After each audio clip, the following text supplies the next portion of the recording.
Hello friends, good morning. இந்த வீடியோவில் மார்னிங்லேருந்து afternoon வரைக்கும் நான் எப்படி வீட்டு வேலையும் பார்த்துட்டு பேபியும் பார்த்துட்டு டிஎன்பிஎஸ்சிக்கு ப்ரிப்பேர் பண்ணுறேன் அப்படிங்கிறது காட்டியிருக்கேன். வீடியோவை ஃபுல்லாக பாருங்கள். நீங்கள் ஒரு ஹவுஸ் ஒய்ஃபாக டிஎன்பிஎஸ்சி ஆஸ்பிரண்ட்டாக இருந்தீங்கன்னா உங்களுக்கு கண்டிப்பாக இந்த வீடியோ யூஸ்ஃபுல்லாக இருக்கும், மோட்டிவேட்டடாக இருக்கும்.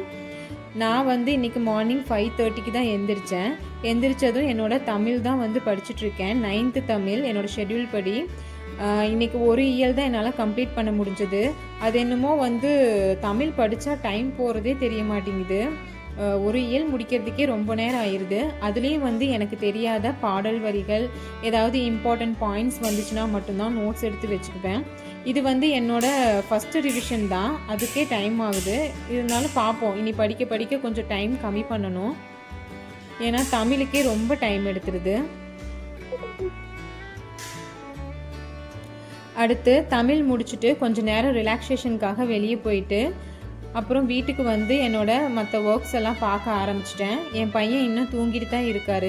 அவர் எந்திரிச்சாருன்னா கண்டிப்பாக என்னால் படிக்க முடியாது. அவர் எந்திரிக்கிறதுக்குள்ளே என்னோடய படிக்கிற ஒர்க்கெல்லாம் முடிச்சிடுவேன். அவர் எந்திரிச்சதுக்கப்புறம் என்னோடய மற்ற ஒர்க்கெல்லாம் கம்ப்ளீட் பண்ணிவிட்டு மேக்ஸ் தான் பார்ப்பேன். அது ஒரு வீடியோவில் நான் உங்கள்கிட்ட சொல்லியிருப்பேன், இந்த வீடியோலையும் காட்டியிருக்கேன். வீடியோவை கடைசி வரைக்கும் பாருங்கள். நீங்கள் புதுசாக இப்போ தான் படிக்க ஆரம்பிச்சிருக்கீங்க அப்படின்னா கண்டிப்பாக தமிழையும் மேக்ஸையும் நிறைய ஃபோக்கஸ் பண்ணுங்கள். அதை மட்டும் விட்டுறாதீங்க, அதுதான் நமக்கு ரொம்ப முக்கியம். ஜிஎஸும் படிக்கணும், ஜிஎஸும் ரொம்ப முக்கியம்தான்.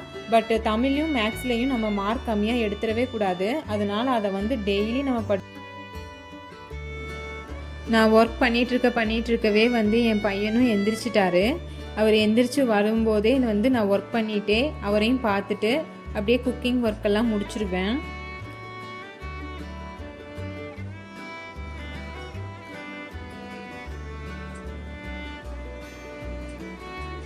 நீங்கள் யாரெல்லாம் ஹவுஸ் ஒய்ஃபாக இருந்து பேபி பார்த்துட்டே படிக்கிறீங்க அப்படிங்கிறது எனக்கு மறக்காமல் கமெண்ட் பண்ணுங்கள். நீங்கள் எவ்வளோ மந்த்ஸாக இப்போ படிச்சுட்ருக்கீங்க அப்படின்னும் கமெண்ட் பண்ணுங்கள். நான் 6 மந்த்ஸாக தான் ப்ரிப்பேர் பண்ணிகிட்ருக்கேன்.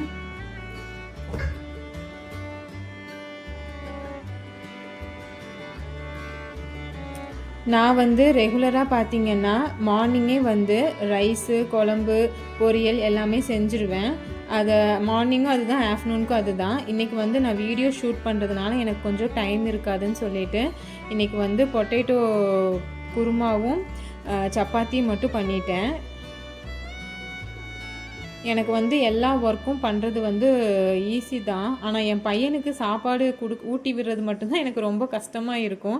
ஏன்னா அவர் சாப்பிடவே மாட்டார், ரொம்ப அடம் பிடிப்பார் சாப்பிட்றதுக்கு மட்டும். அதுக்கு மட்டுமே எனக்கு ரொம்ப டைம் ஆகும். மற்ற ஒர்க்கெல்லாம் கூட நான் கடகடன்னு எல்லாத்தையும் பண்ணி முடிச்சிடுவேன். நான் இந்த வீடியோலேயே காட்டியிருப்பேன் பாருங்கள். உங்களுக்கு மேக்ஸ் பிடிஎஃப் ஃபார்முலாஸ் கேட்டிருந்தீங்க இல்லையா? நான் பார்க்குறேன் எல்லோரும் எத்தனை பேர் கேட்குறீங்கன்னு பார்த்துட்டு அதுக்கு தகுந்த மாதிரி நான் பிடிஎஃப் க்ரியேட் பண்ணிவிட்டு ஒரு டெலிகிராம் குரூப்போ ஏதோ ஒன்று க்ரியேட் பண்ணிவிட்டு நான் உங்களுக்கு கண்டிப்பாக கொடுக்குறேன். மேக்ஸ் பார்க்குறதுக்கு கண்டிப்பாக ஃபார்முலா ரொம்ப முக்கியம். நான் எல்லா ஃபார்முலாவுமே நான் படிக்கும்போது தேடி தேடி எல்லா இதுவுமே எழுதி வச்சது தான். ஆனால் அதுலேயுமே முக்கியமான ஃபார்முலாஸ் மட்டும் நீங்கள் நோட் பண்ணி வச்சு பார்த்துக்கலாம். இப்போ என்னோடய குக்கிங் ஒர்க்கெல்லாம் முடிய போகுது. குக்கிங் முடிச்சுட்டு அடுத்த வேலையாக என் பையனுக்கு சாப்பாடு ஊட்டி விடணும். அவர் சாப்பாடு ஊட்டி விடுறதுக்கு மட்டும்தான் இப்படி அடம் பிடிச்சிட்ருக்காரு. அவர் எப்படி படுத்துட்ருக்காருன்னு பாருங்கள். எப்படியோ ஒன்று இருந்தாலும் நான் அவரை எப்படியோ ஒன்று கூட்டிகிட்டு போய் சாப்பாடு ஊட்டி விட்டுருவேன். அதுக்கப்புறம் அவருக்கு ஃபீட் பண்ணி முடித்ததுக்கப்புறம் நான் சாப்பிட்டதுக்கப்புறம் மேக்ஸ் பார்ப்பேன். அவர் கூட கொஞ்ச நேரம் ரெஸ்ட் எடுத்துகிட்டு அதுக்கப்புறம் மேக்ஸ் பார்ப்பேன். அவர் அப்படியே விளையாடிட்டுருப்பார். அவர் கூட விளையாடிட்டே தான் உட்காந்துட்டே தான் மேக்ஸ் பார்ப்பேன். என்னை படிக்க விட மாட்டார் தான். என் பெண்ணு கொடு, அது வேணும் இது வேணும்னு ஏதாவது ஒன்று கேட்டுக்கிட்டே இருப்பார். இருந்தாலும் நான் அதை கொடுத்துட்டு ஆல்டர்னேட்டிவாக இன்னொன்று வச்சுக்கிட்டு அதை மாற்றி மாற்றி கொடுத்துட்டே தான் படிப்பேன். நான் ஸ்டார்டிங்கில் எனக்கு ரொம்ப கஷ்டமாக இருந்தது. இப்போ அவர் கூட இருந்து இப்படி பண்ணி அவருக்கு தகுந்த மாதிரி நானே என்னை மாற்றிக்கிட்டேன். இப்போ அவர் என்ன பண்ணிகிட்டு இருந்தாலும் நான் அப்படியே மேக்ஸ் போட்டுகிட்டே அவர் கூடயும் விளையாடிட்டு அப்படியே பண்ணிகிட்ருக்கேன். நீங்களும் இப்போ புதுசாக படிக்கிறீங்க, பேபி வச்சுருக்கீங்க அப்படின்னா ஃபீல் பண்ணாதீங்க. அவங்க கூடவே இருந்து இது பண்ணும்போது உங்களுக்கும் பழகிடும். நீங்கள் பிகினராக இருக்கீங்கன்னா இந்த மாதிரி மேக்ஸ் போட்டு பார்க்குறது கொஞ்சம் கஷ்டம்தான். நான் வந்து ஆல்ரெடி கொஞ்சம் ப்ராக்டிஸ் இருக்கனால பண்ணிட்டேன். நீங்கள் பிகினர்னால் வந்து ஃபஸ்ட்டு வீடியோஸ் எல்லாம் பார்க்கணும், கிளாஸஸ் எல்லாம் பார்த்ததுக்கப்புறம் தான் இந்த மாதிரி ப்ராக்டிஸ் பண்ண முடியும். இந்த வீடியோவில் நான் மார்னிங்லேருந்து ஆஃப்டர்நூன் வரைக்கும் என்ன பண்ணுறேன்னு மட்டும்தான் ஷூட் பண்ணியிருப்பேன். Evening routine.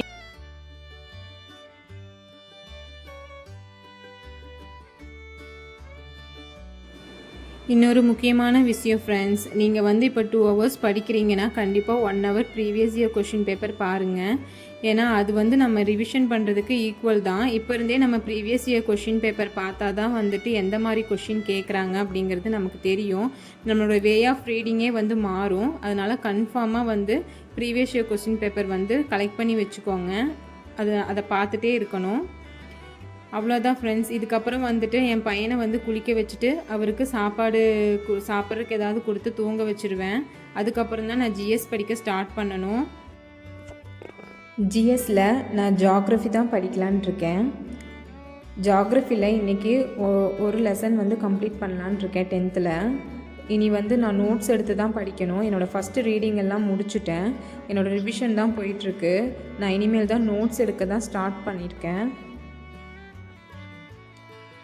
நோட்ஸ் எடுத்து படிக்கிறது தான் வந்து நல்லது. ஆனால் ரொம்ப டைம் ஆகிற மாதிரி தெரியுது.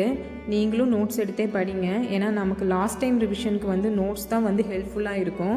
அகைன் வந்து படிச்சுட்டு ஒரு டைம் ரிவிஷன் பண்ணிவிட்டு நான் அதுக்கப்புறம் மறந்து போகிற பாயிண்ட்ஸ் எல்லாம் மட்டும்தான் நோட் பண்ணி நோட்ஸ் எடுக்க போகிறேன்.